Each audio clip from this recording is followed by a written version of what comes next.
pertanyaan selanjutnya. Shalom, selamat pagi Bapak Pendeta. Saya menonton video beberapa hari yang lalu, ada debat dari dua rohaniawan, salah satunya dari Pendeta PSCA. Dari debat tersebut, rohaniawan yang satu ini menganggap bahwa keselamatan itu tidak cukup iman saja, tapi harus ditambah lagi dengan perbuatan baik, Pastor. Saya mohon penjelasan tentang keselamatan karena iman, yang sebab banyak orang yang menjadi ragu apakah benar keselamatan itu bisa didapat juga dengan perbuatan baik. Baik, terima kasih untuk pertanyaannya. Karena ada dua pendeta yang berdebat. Yang pendeta yang satu dari Gereja mempertahankan selamat karena iman, tapi yang satu itu bilang tidak, ya harus ditambah begitu ya, iman plus perbuatan baik ya. Dari saudara yang bertanya ini, saya sudah nonton videonya, dan pendeta GSJ itu adalah pendeta Eben Plemo, yaitu teman kami. Beliau saya nonton berdebat dengan satu romo, ya, berdebat dengan satu romo di TikTok. Debatnya debat bagus, saudara ya, tidak sembarang debat kusir begitu, tidak. Mereka debatnya tidak menyerang pribadi, tidak, sopan sekali dalam perdebatan itu, saudara. Dan pendeta Eben Plemo mempertahankan bahwa keselamatan itu karena iman, murni iman, ya. Tapi dari yang kelompok yang satu, ya, itu mengatakan bahwa tidak hanya iman, saudara, ya, plus perbuatan baik. Nah, ini bagaimana kira-kira Pas Rangki, ya?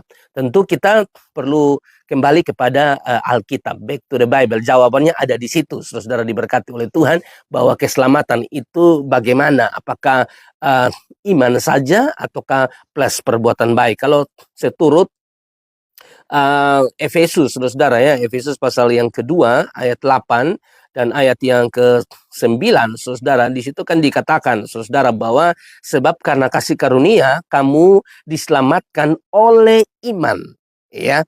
Sebab karena kasih karunia kamu diselamatkan oleh iman. Itu bukan hasil usahamu, tetapi pemberian Allah. Itu bukan hasil pekerjaanmu. Jangan ada orang yang memegahkan diri. Dari ayat ini, saudara, terlihat jelas sekali, saudara, ya.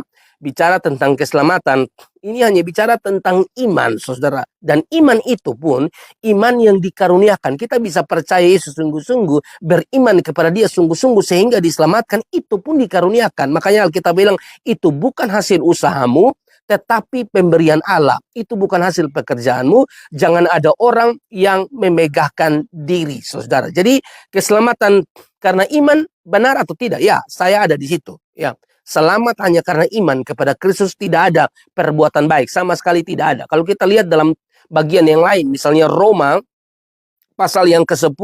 Roma pasal 10 ayat yang ke-9 bilang begini, Bapak Ibu. Sebab jika kamu mengaku dengan mulutmu bahwa Yesus adalah Tuhan dan percaya dalam hatimu bahwa Allah telah membangkitkan Dia dari antara orang mati, maka kamu akan diselamatkan. Karena dengan hati orang percaya dan dibenarkan, dan dengan mulut orang mengaku dan diselamatkan. Tidak bicara tentang perbuatan baik, hanya iman kepada Yesus, percaya kepada Yesus. Waktu kita percaya kepada Yesus sungguh-sungguh, beriman kepada Dia sungguh-sungguh, kita diselamatkan, saudara. Menurut saya sangat kurang ajar, saudara, kalau kita mau selamat, kita tambah perbuatan baik. Untuk apa Yesus harus mati di atas kayu salib, saudara? Kita hanya beriman saja kepada Dia, saudara. Kita diselamatkan. Setelah kita diselamatkan, saudara, baru ada yang namanya perbuatan baik. Perbuatan baik itu bukanlah syarat keselamatan. Posisi daripada perbuatan baik itu bukan syarat keselamatan. Posisi perbuatan baik itu adalah hasil atau bukti dari kita sudah selamat. Jadi saya setuju dengan pendeta Eben Plemo dari Gesia. Saya tidak sedang karena saya Gesia lalu saya bela pendeta Eben Plemo. Bukan. Apa yang pendeta Eben Plemo sampaikan itu, saudara, itu benar-benar berdasar, bersumber pada kitab suci, saudara. Jadi tidak ada istilah beriman plus perbuatan baik itu baru selamat. Tidak. Beriman saja kepada Yesus. Kalau beriman sungguh-sungguh kepada Dia, maka kita selamat, saudara. Kalau sudah selamat, berbuat baik. Perbuatan baik itu bukan syarat keselamatan. Perbuatan baik itu adalah bukti karena kita sudah selamat. Kira-kira demikian, saudara. Jadi menurut saya lebih setuju apa yang disampaikan oleh pendeta Eben Plemo. Tidak ada selamat karena perbuatan baik. Saya sudah sampaikan tadi kan dalam Yesaya 64 ayat yang ke-6. Kesalehan kami seperti kain kotor. Nah, Ya, kesalahan kami seperti kain kotor, tidak ada tambah-tambah, tidak ada. Hanya beriman sungguh-sungguh kepada Yesus, selamat. Sudah selamat, buat baik. Buat baik itu adalah bukti kita sudah selamat. Simpel begitu. Memang perdebatannya sangat panjang sekali. Saya sempat nonton sedikit, saya tidak nonton sampai selesai, saudara. Tapi harga mati, saudara, untuk selamat, beriman sungguh-sungguh kepada Yesus. Anda mau dapat hidup kekal, percaya dia sungguh-sungguh. Karena begitu besar kasih Allah kepada kita sehingga ia menurunkan anak yang tunggal supaya setiap orang yang percaya kepadanya tidak binasa melainkan beroleh hidup yang kekal. Hanya beriman kepada dia kita selamat. Saya setuju dengan pandangan Pendeta Eben Plemo. Tuhan berkati. Terima kasih.